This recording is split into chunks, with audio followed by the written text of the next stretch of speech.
everyone, it's Laura, and today I'm here to talk to you about Ninth House.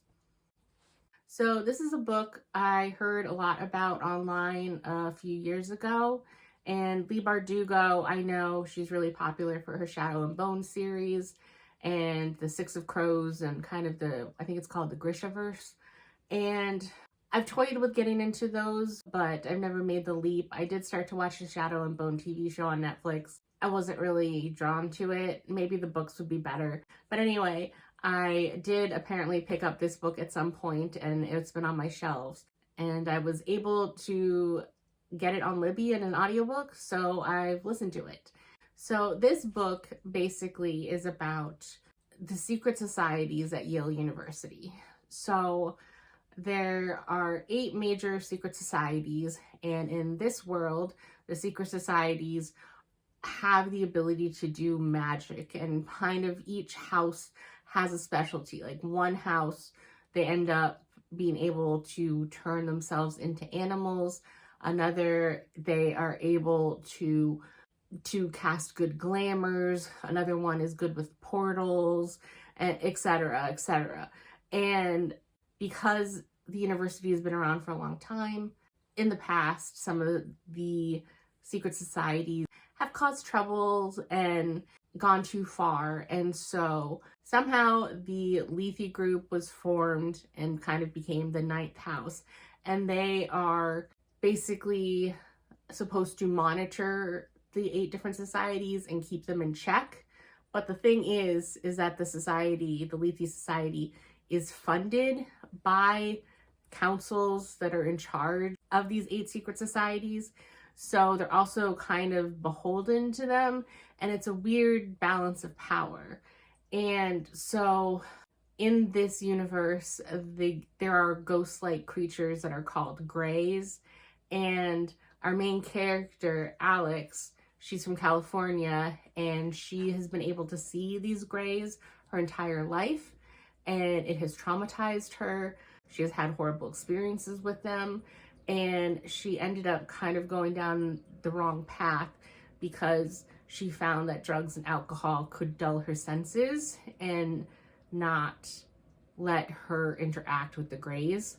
And so she kind of ran away from home when she was like 14 or 15, fell in with a bad boyfriend who was a dealer, lived in crappy apartments, that type of thing.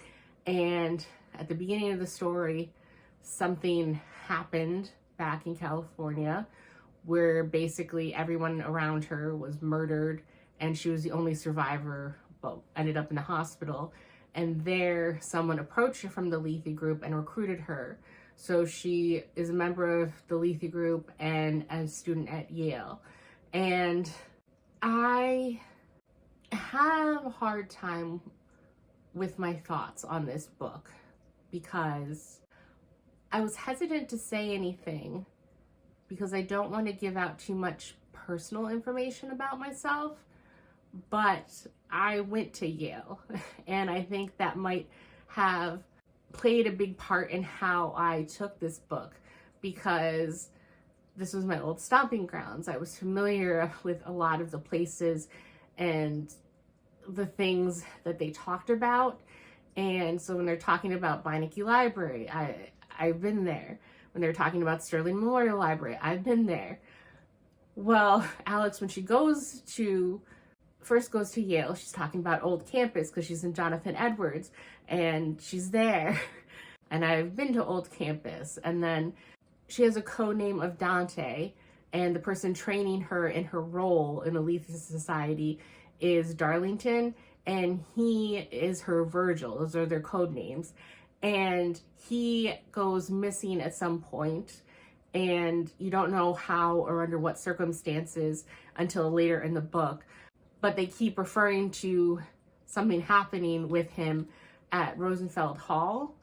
And that was bizarre because in here it was treated basically kind of like an abandoned building, but it's been renovated and is kind of an annex space that has additional dorm rooms for Timothy Dwight College. And I was in Timothy Dwight College, so one year I had my dorm room in Rosenfeld Hall. So that was just a little bizarre. I also had a linguistics class there. So I definitely felt I had to disclose that because I do think it colored parts of this book for me and my enjoyment of it, because it was kind of like greeting an old friend, and I might have enjoyed the book more due to that bias that I have. So I did find it very interesting, and there was kind of a mystery aspect of what was going on in this book, because things don't go easy for Alex at all, because she has to go to any special rituals that each of the secret societies have. Then she has to write reports on it, and she still has to pretend to be a normal student to her roommates and show up there at her dorm with her 3 other roommates. And it's a hard balance for her, especially because she didn't get into the college based on merits per se, and she was basically a dropout of high school. So I can only imagine how tough it would be jumping right into college classes, especially when she said she had no real drive or desire for anything. So she just kind of chose her classes based on what she thought would be easiest. And it's hard to try really hard in something that you have no interest in. And then a town girl gets murdered, and she kind of digs into that, and that opens an entirely unexpected can of worms. And so she's kind of running around trying to figure out what's going on, and it was very interesting. I had a really good time reading it, and I definitely, I know the audiobook for Hellbent is also on Libby, and so I have put in a hold request for that. It's going to be a few weeks before it's available, but I do want to follow up and see where this story goes. I believe it's only a duology, so hopefully I can just finish it with the second book. I don't know at this point whether or not I will want to keep this book long term. For now, I'm going to hang on to it because of the nostalgia factor. And like I said, I may like this book more than I would if it was set somewhere else, but because of the personal connection I felt to the places and things going on in this book, it might have affected my reading. So I gave it a 4.25, and that's always subject to change as I think about it more. It could go up, it could go down, but I actually had a really good time with this. And fortunately, I'm not in any of the secret societies. I didn't know anyone in any of the secret societies, but I do find it amusing seeing this interpretation of them. And definitely, I do know that walking around campus, a lot of the buildings for the secret societies were very creepy and tomb-like.